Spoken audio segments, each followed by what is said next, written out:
साथी वही होता है जो साथ देता है। जिसके पीछे भागना पड़े वो साथ नहीं होता तो साथ क्या देगा।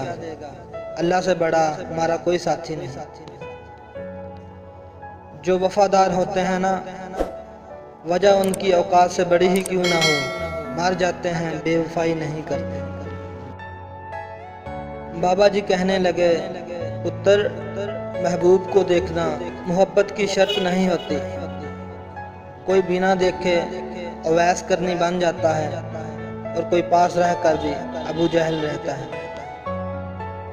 मोहब्बत दो बेवकूफ़ों के दरमियान एक मुआहदा है, जिसको पहले अकल आ जाती है वो बेवफा कहलाता है।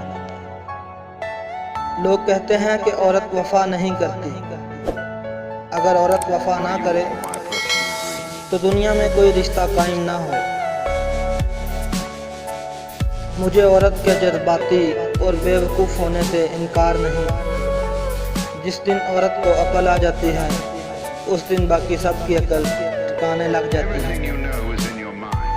जो औरत तुमसे सच्चा प्यार करती है वो तुमसे कभी न कभी ये दो बातें ज़रूर पूछे। पहली बात ये कि मैं तुम्हारी ज़िंदगी में कितनी अहमियत रखती हूँ। दूसरी बात ये कि मुझसे पहले तुम्हारी ज़िंदगी में कोई था या नहीं। कुछ लोग सिर्फ अपनी अकड़ की वजह से कीमती रिश्ते खो देते हैं। खुद को 1000 थप्पड़ मारना इजहार मोहब्बत करने से बेहतर है।